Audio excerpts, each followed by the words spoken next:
প্রিয় দর্শক, দর্শনের ইতিহাসের আজকের পর্বে আপনাকে স্বাগতম। লাইক, কমেন্ট, শেয়ার এবং সাবস্ক্রাইব করার মাধ্যমে আমাদেরকে সাপোর্ট করার অনুরোধ রইল। মধ্যযুগ।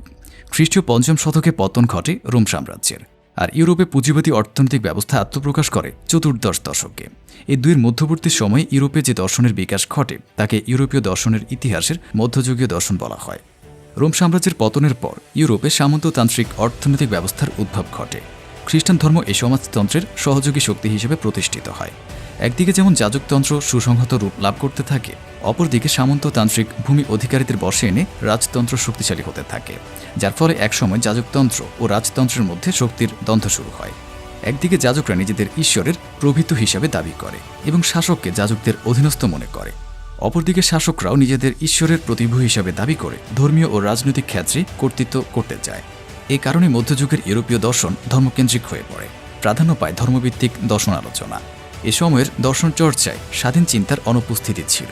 ঈশ্বর, আত্মা, পরকাল, মঙ্গল, অমঙ্গল ইত্যাদি যেসব জিনিস ধর্মতত্ত্বে আলোচিত হতো, দর্শনেও সেগুলোর প্রাধান্য লক্ষ্য করা যায়।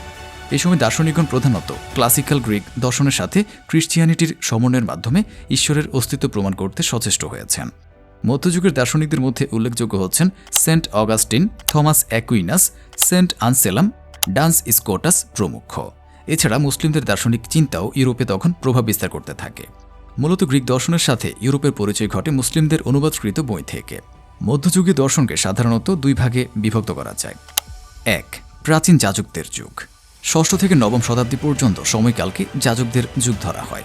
এ সময়ের শ্রেষ্ঠ দার্শনিক হলেন সেন্ট অগাস্টিন। ২. স্কলাস্টিক যুগ। ৯ম থেকে ১৪০০ শতক পর্যন্ত এ যুগের বিস্তৃতি।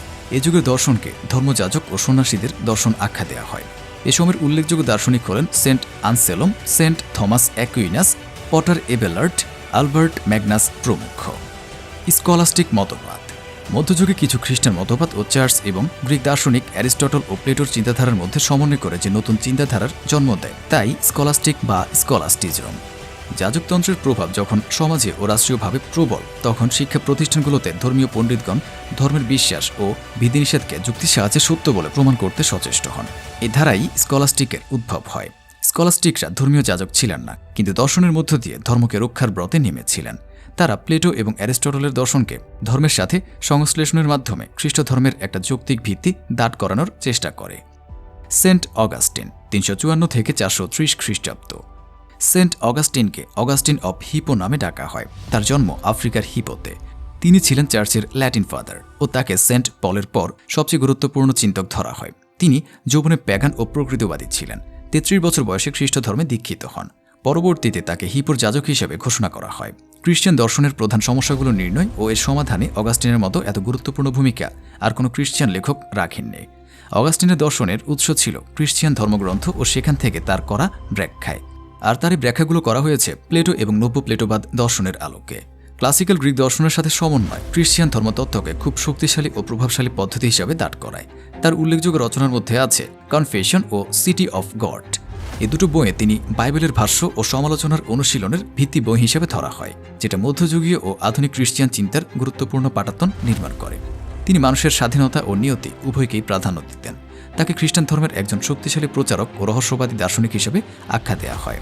তার দর্শনের মূল কথা ছিল বিশ্বাস ছাড়া জ্ঞান সম্ভব নয়। সেন্ট থমাস অ্যাকুইনাস ১২২৫ থেকে ১২৭৪ খ্রিস্টাব্দ। অ্যাকুইনাস ছিলেন ইতালীয় ডোমিনিকান শিখর ও ক্যাথলিক পুরোহিত। শৈশবে তার তৎকালীন ইউনিভার্সিটি অব নেপলের সাথে সংযোগ তৈরি হয়। সেখানে তিনি অ্যারিস্টটলের নবধারণা ও ডোমিনিকানদের সাথে পরিচিত হন এবং পরবর্তীতে একটি ডোমিনিকান হিসেবে আত্মপ্রকাশ করেন।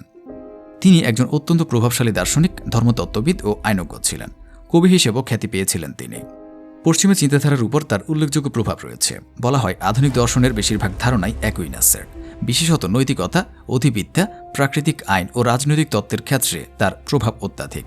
তিনি খ্রিস্টধর্মের মূলনীতির সাথে অ্যারিস্টলীয় দর্শনের সমন্বয় করার চেষ্টা করেন। অ্যারিস্টটলের ধারণার উপর ভিত্তি করে তিনি নিজের সিদ্ধান্তের উন্নয়ন ঘটান।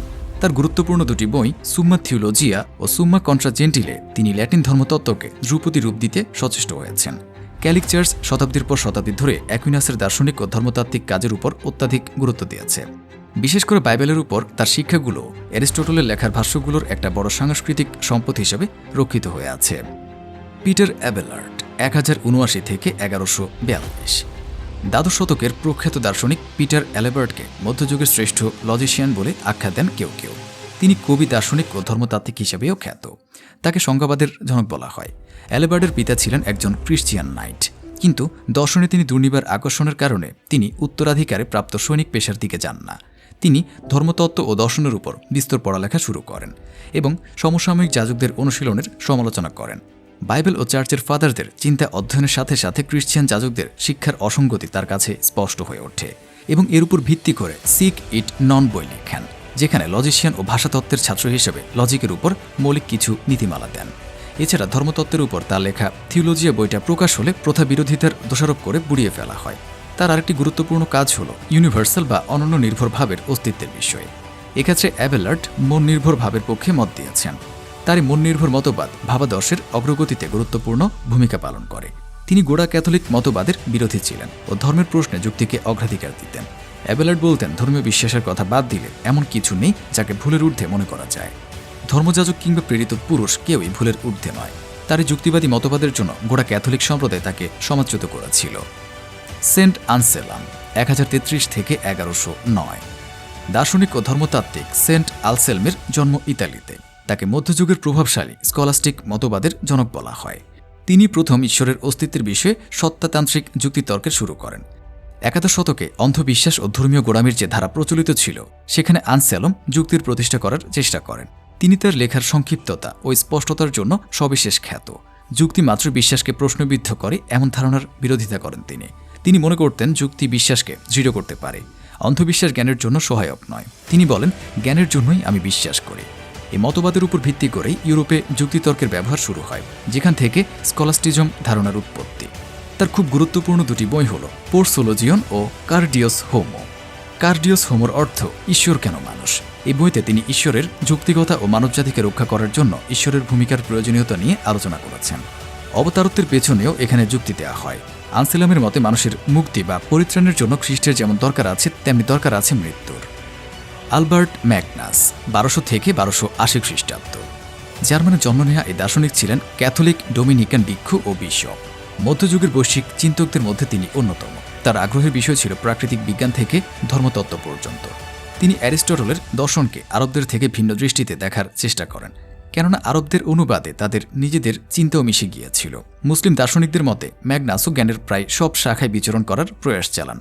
যুক্তিবিদ্যা, প্রাণী ও উদ্ভিদবিদ্যা, জ্যোতিষশাস্ত্র, ধর্মতত্ত্ব, দর্শন, শারীরবিদ্যা, আইন প্রভৃতি বিষয়ে 1899 সালে তার 38 ভলিউমের লেখা পাওয়া যায়। আজকের ভিডিও এ পর্যন্তই।